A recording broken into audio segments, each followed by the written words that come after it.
welcome to WagerTalk TV, sponsored by Wager.eu. Get a 70% welcome bonus up to $1,000 using promo code WT70 when signing up.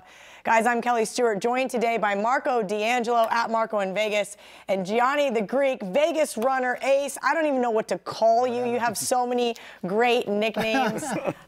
Also, very great follow on Twitter if you're looking to find some good information. Okay, guys. Texas catching 3, and Tom Herman, who I used to love betting him when he was catching points. Now, not so much. Looks very tempting. Did TCU leave it all on the field last week? Kind of have to wonder here. VR, what are you seeing in terms of like any steam on this game? Yeah, immediately money came in on TCU. There was an immediate buy order at -2.5 and the under at 49.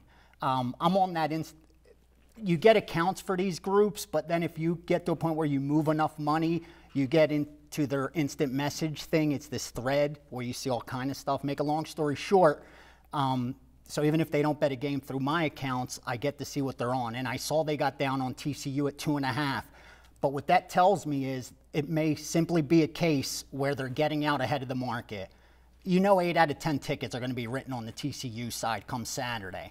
And a lot of times what we call them are numbers plays. They're just trying to lock in the best number, predicting which way the market's going to move, especially around key numbers. They'll do it at 2.5, at 3.5. They'll do it at 6.5 and 7.5. You see that all the time. It's not a real move. It's simply locking in a good number, and then you have a lot of ways you could maneuver.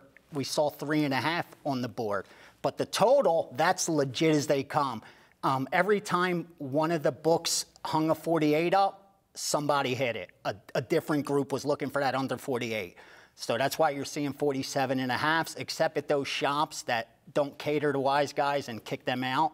Those will have 48s. Now, that doesn't mean another group won't come in the other way Saturday and disagree with them. But what I could tell you for certainty, there's multiple sharp groups out there that are looking to go under 48. They went under 49, 48.5, and they're still looking to go under 48 in that game.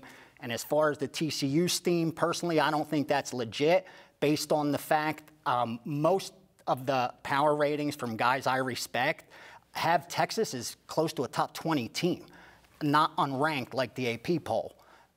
So I think they may be the undervalued side here, coupled with what you said.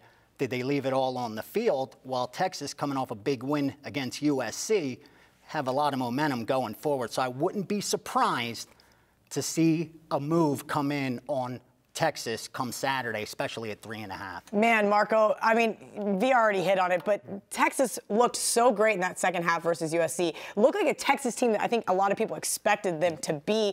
They weren't against Maryland, they weren't against Tulsa, and they weren't in the first half of this game. I'm leaning kind of towards the Horns here. What are you seeing in this game? Yeah, I like Texas, and you talk about leaving it on the field. That was a big statement game early in the year for TCU. Yes, the conference is what's important for them, but if they could have upset Ohio State, then they put themselves in a position to get into the conversation later, depending how they do in the Big 12. They didn't. They put up 511 yards of offense against that Ohio State defense that everybody was talking about after the first 2 weeks. You look at Texas, that second half, one of the things, they looked tremendous, but USC became one-dimensional. They couldn't run the football. And you had a freshman quarterback at USC, JT Daniels. He looked like a deer caught in headlights whenever Texas was able to pin their ears and come after him. You want to talk about revenge? Texas's loss to TCU, and you think about it, Texas is supposed to be the big brother of that state, not TCU. But TCU's beat them 4 straight years. They've held Texas to 33 points in the 4 games combined. They beat them by a combined score of 153-33. The Longhorns have this one circled on their schedule. They got a revenge game out of the way last week. They're going to get another one this week. I got Texas 24-20. I like that side as well. Good stuff by both the guys. Marco has a special offer this week. Get 7 days for just $69. Use coupon code MARCO69 when checking out.